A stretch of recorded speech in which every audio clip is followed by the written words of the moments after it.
What's going on, guys? Clifton Denny again from On Your Own Outdoors. Well, it's Monday, so you know what that means. Broadhead review day. So anyways, we got a big push to do the whitetail specials. We did those a couple of weeks ago. Today we're going to do the Carni-FOURs made by Grim Reaper. As you can tell here, I've kind of tore the package up.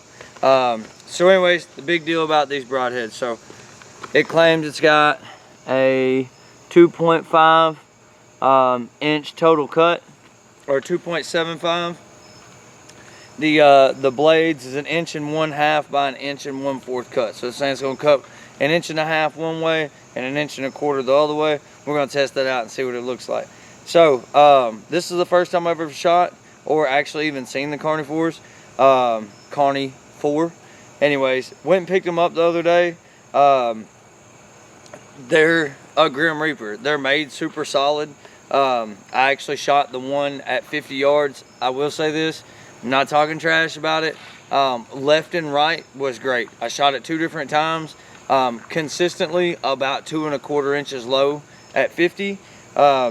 So again, it could be, you know, me kind of falling out. No, it's not me falling out. So these just shoot about 2 inches different than my broadhead. Again, I am shooting a Matthews VXR 70-pound pull with a 300 spine Hunter XT gold tip and a 50 grain insert. So the follow through is pretty good. It got pretty good penetration at 50 yards, so I'm kind of interested to see what it does in the little review thing that we do here. So you've seen the name was Carni-FOUR. If you don't know why, this is why. So these blades open all the same way. So they still open the exact same way that the regular Grim Reapers did. It doesn't have like a fixed blade kind of concept like some of the other 4 blades do. So this is what it looks like kind of up close and personal. It's a pretty cool looking broadhead. I'll tell you, just like the rest of the whitetail specials, it feels super tough. I don't think you're gonna have an issue with toughness probably. The blades, they're made exactly like the other ones out of the whitetail specials, so they ought to operate the same way. So I guess we'll find out after that. So yeah, 50 yard test, like I said, about 2.5 inches off. We're fixing to get over here and get to shooting them now. I'm interested to see what this 4 blade's gonna do. It is a little bit more bulky. I don't know if that had anything to do with why it pulled a little low, but it is a little bit more bulky. So yeah, let's get the watermelon out, get it set up, and see how it flies. All right, so we got the watermelon set up, 20 yards, the target back behind it with a fresh spot for the broadhead to go into. The Carni-FOUR, a newly tuned Matthews. Let's see what happens. Money shot.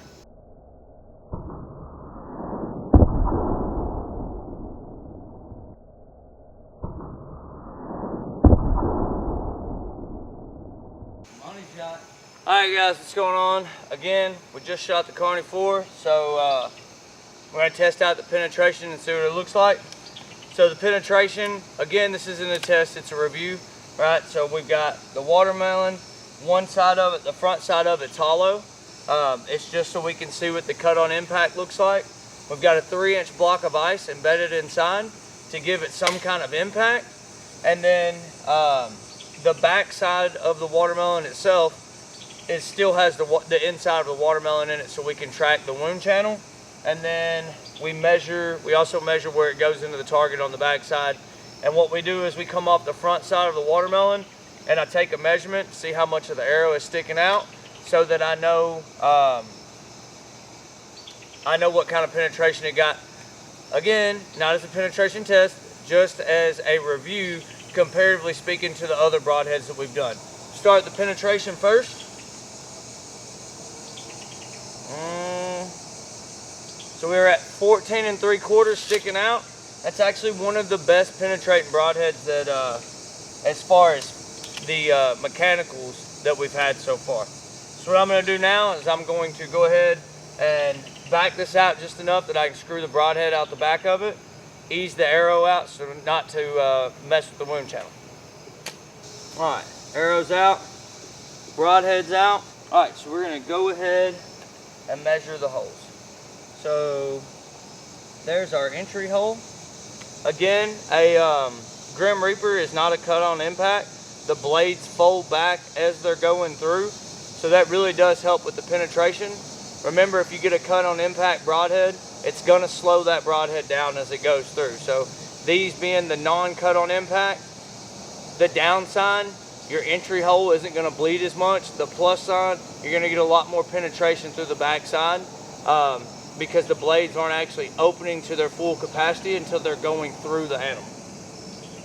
So, the front side, we're looking at about 1 3/4 inches one way.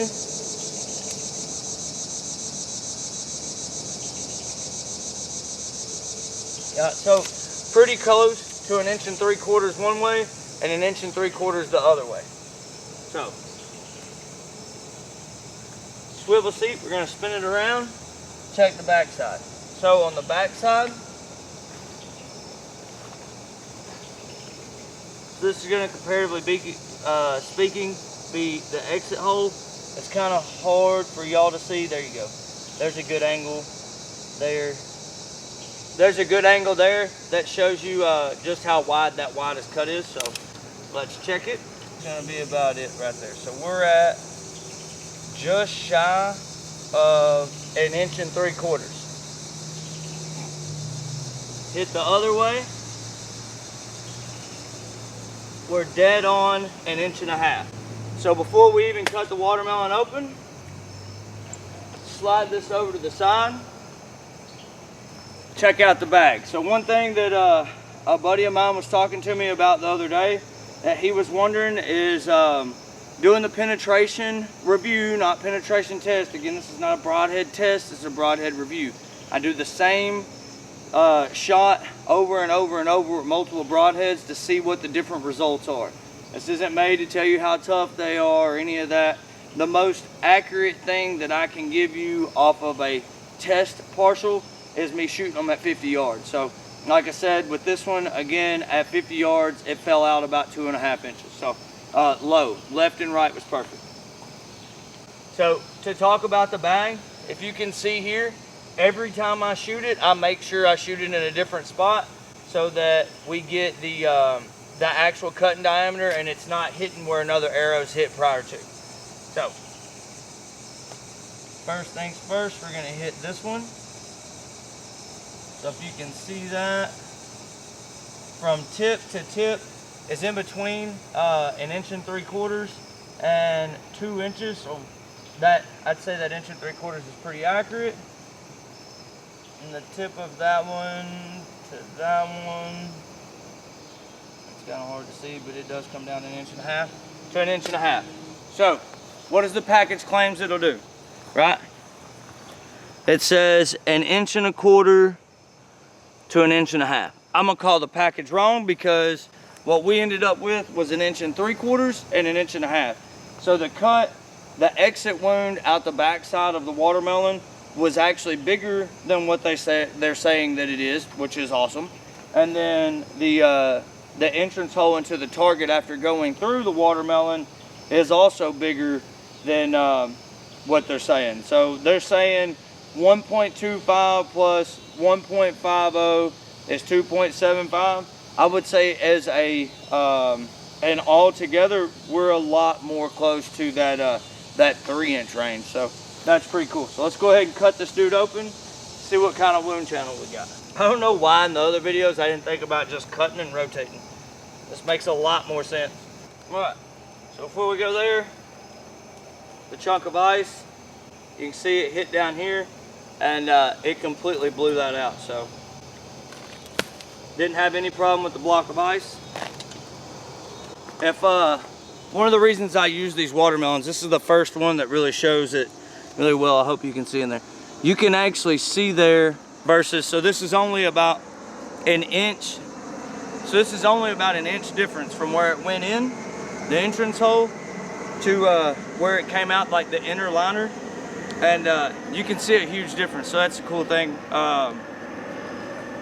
You can see there, that's the entrance hole. It's not very big, but check that hole out there where it starts to open up as it's going through. So that's pretty cool. It shows you how those blades are operating, how whenever they hit, they start folding back and opening up as it goes through, creating its wound channel.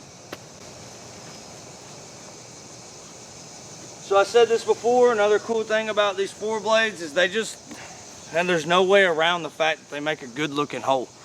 So there you go, one's 1.5 inches. You can see one's 1.5 inches, one's 1 3/4 inches. So you've got your wound channel on this side. Again, that's probably about 6 inches in. It's through the front side of the watermelon, through the block of ice, and then into here to show us what our wound channel would look like.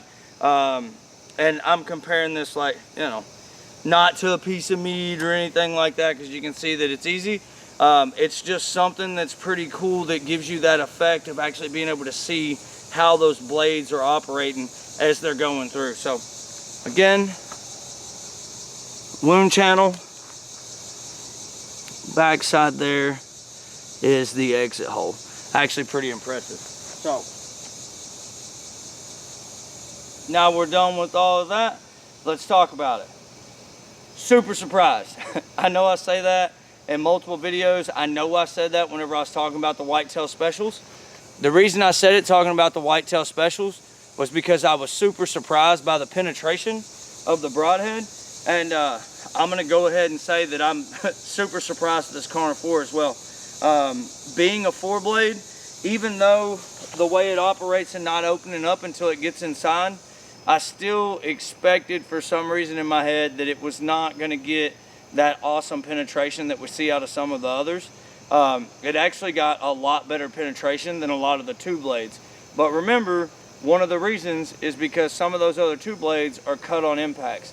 And when you have a cut on impact, you just think about it like this. So if you're gonna go through my hand, if I'm just shoving this through my hand and there's nothing there, it's gonna go a whole lot further through my hand, right? If I've got these dudes opening up as they're going through, that's 4 different objects that's gonna drag as it goes through. So that's the difference in between the cut on impact and the non-cut on impact. So hey guys, as we're talking about this broadhead, I do want to show you this. I'm a little disappointed. I don't know how well you can see that. The block of ice, actually, this is the first one. However, a block of ice bent a blade. Let me stand that straight up and down. There you go. The long blade. Oh no. I was sitting here bragging about this broadhead. So, as tough as it feels, guys, oh no. This is the first broadhead that we have had that a block of ice has actually bent the blade, and it bent it pretty good. It's that top blade there. I don't know how well you can see that, but it most certainly laid it. It most certainly laid it over to the side. I like the fact there's no rubber bands, there's no clips, there's none of that. You know, it's just, it's exactly is what it is. The way that they have them, they kind of lock up. There's a little rattle, not very much. You can tell I'm kind of beating the hell out of it there. So anyhow, the Carni-FOURs, if you're looking for a 4-blade mechanical, the penetration on them was absolutely fantastic. The cut on the backside and the wound channel size was bigger than what the package actually said. So again, if you're looking for a 4-blade mechanical broadhead, something that seems to fly pretty accurate to your field tip, I would check out these Carni-FOURs. Again, they fell out 2.5 inches at 50 yards. Again, it could just be me today. I don't ever say, you know, if it's below 2, it's you, right? That's what that guy said on a comment. So if it's below 2, it's probably me. If it's over 2, it's probably not. So this one was 2, 2.5. So it was consistent though. It was dead on the money, just low both shots. So anyways, if you decide to go get some of them, make sure you pull them out of the package, shoot them out there. If you're a shooter that's going to shoot over that 40-yard mark, make sure you get out in the yard, practice with them one time. Season is, what, 2 weeks away? That's crazy, man. It's already here. I'm super excited about it. That's all we've got for you today. It's the Carni-FOUR, made by Grim Reaper. Go check them out. Don't forget, hit like, hit subscribe. Click on the little bell over there so you get a notification the next time we drop a video. If nothing else, just to see how your favorite broadhead compares to your buddy's favorite broadhead. Drop down below, comment. If you have a broadhead you want to see tested, if you have a stand you want to see tested, I say that in every one of my videos, and it's because I'm trying to get you guys to believe it. I will get my hands on it. The next one I think that we're going to end up doing is the NAP kill zone. Again, I've held out on that kill zone because it's one that I like to shoot personally, but we're about down to the wire, so I'd like to get it in before season starts. So yeah, guys, that's all I got for you this week. Get out, get in your stands, shoot, practice, practice, practice, practice, practice from a tree. Make sure that that you're ready for that shot opportunity when that buck of a lifetime comes by. Until next time, guys, good hunting, good luck. Get out in the woods, do some scouting, and we'll see you here later this week.